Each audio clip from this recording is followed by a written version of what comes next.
எல்லாருக்கும் வணக்கம். இந்த வீடியோ பதிவு எதுக்குன்னா, ஒரு 2 முக்கியமான விஷயத்த உங்ககிட்ட தெளிவுபடுத்துறதுக்காக தான். ஒன்று இந்த திருச்சி கிழக்குன்னு போயிட்டு இருக்குல்ல, அதுக்காக. இன்னொன்று நான் ரீசெண்டாக அட்டன் பண்ண ப்ரெஸ் மீட்டில் ஒரு வார்த்தையை கான்ட்ரவர்சி ஆக்கிட்டாங்க.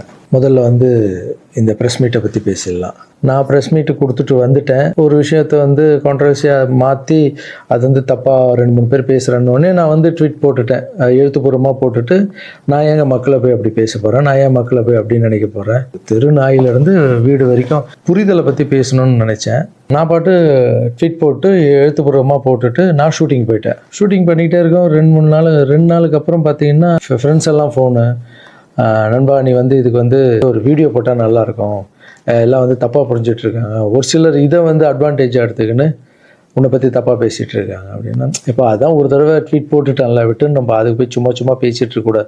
தப்பு நம்ம பண்ணால் பரவாயில்ல, நம்ம தான் பண்ணலையே அப்படின்னு விட்டாச்சு. அதுக்கப்புறம் என்னுடைய ட்ரஸ்ட் குழந்தைங்கள்லாம் ஃபோன் போட்டு, நம்ம படிக்க வச்ச குழந்தைங்க அங்கங்கே வேலை பண்ணிகிட்டு இருக்காங்கல்ல, அங்கிள் நீங்கள் இதுக்காக ஒரு வீடியோ போடுங்க ப்ளீஸ், இது ரொம்ப தப்பாக போய்ட்டுருக்கு அப்படின்லாம் பேசினாங்க. என்னடா இது எல்லாம் அப்படி சொல்கிறாங்களே அப்படின்னு பார்க்கும்போது, வீட்டுக்கு போனால் வீட்டில் அம்மாவும் அப்செட்டில் இருக்காங்க. இதுக்கு தான் நான் ஒன்று அரசியலுக்கு போவானு. நான் ஐயோ இது ஏதோ ரொம்ப தப்பாக இருக்குது போல்.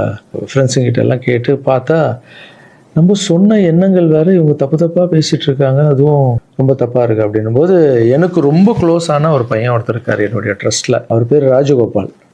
அவர் ஒரே ஃபோனில், அங்கிள் நீங்கள் இதுக்கு ஒரு ட்வீட் போட்டு ஆகணும், நீங்கள் அந்த ராஜகோபால் யாருன்னு நான் உங்களுக்கு இன்ட்ரடியூஸ் பண்ண போகிறேன். இது வரைக்கும் நான் பசங்களை டான்ஸ் ஆட வைக்கிறாருன்னு மேலோட்டமாக பார்த்துருக்கீங்க, பசங்களை படிக்க வச்சுருக்காங்கன்னு மேலோட்டமாக பார்த்துருக்கீங்க, அவங்க ஹாப்பியாக இருக்காங்க, இவங்க டான்ஸ் ஆடுறாங்க, இவங்களை படிக்க வைக்கிறாங்க, மாஸ்டர் பர்த்டே கேக் வெட்டுறாரு, இது மட்டும் தானே பார்த்துருக்கீங்க. ஒவ்வொரு வாழ்க்கையிலும் எவ்வளோ கஷ்டம் இருக்குது, அவங்கள நான் எவ்வளோ கஷ்டப்பட்டு வளர்த்தேன் அப்படின்றதெல்லாம் அப்போல்லாம் ரீல்லாம் இல்லை. இப்போ சொல்கிறேன், ஒரே ஒரு பையனுடைய அவர் எப்படி சேர்ந்தார், அவருடைய கஷ்டம் என்ன, நான் எவ்வளோ கஷ்டப்பட்டேன், அவர் இப்போ எந்த நிலைமையில் இருக்கார், எந்த நிலைமையில் இருந்தாலும் நான் அவர் எப்படி விடாமல் இருக்கன்றதை அந்த பையனை இன்ட்ரடியூஸ் பண்ணுறவாங்க. இவர் பேர் தான் ராஜகோபால். இந்த வீடியோவில் பேசியே அவனுன்ற முடிவில் வந்திருக்காரு. இவர் நிறைய ஆசைப்பட மாட்டார், ஏதாவது ஆசைப்பட்டு கேட்டால் செஞ்சிடணும், இல்லை கொஞ்சம் கோவம் வர அவருக்கு. இவர் யாருன்னு முதல்ல நான் சொல்கிறேன். இவர் சேர்ந்தது 20 வருஷத்துக்கு முன்னாடி என்கிட்ட சேர்ந்தார். எப்படி தெரியுமா சேர்ந்தார்? நைட் நான் படுத்துட்டு இருக்கேன், ஒரு 11 மணிக்கு சொல்கிறாங்க, கீழே உங்கள் வீட்டு கீழே யாரோ ஒருத்தர் வெயிட் பண்ணுறாங்க சார், உங்களை பார்க்கணும் அப்படின்னு சொல்கிறாங்க.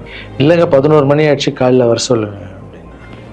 ஒரு சிலர் படிப்புக்கு ஹெல்ப் கேட்டு வருவாங்க, இந்த ஆர்ட் ஆப்ரேஷன் ஹெல்ப் கேட்டு வருவாங்க அப்படின்னு நினச்சி, சரி படிப்புக்காக தான் வந்திருப்பாங்கன்னு நான் நினச்சிக்கிட்டு காலையில் வர சொல்லுங்கன்னு சொல்கிறேன். இல்லை அப்பா அம்மா இல்லை, யாருமே இல்லை, ஊர்லேருந்து உங்களை நம்பி வந்துட்டாராம், ஸோ உங்களை பார்க்கணுன்னு வெயிட் பண்ணுங்கிறார். கீழே போய் பார்த்ததும் தான். அப்போ இவர் கொஞ்சம் நடப்பார், நல்லா நடப்பார்.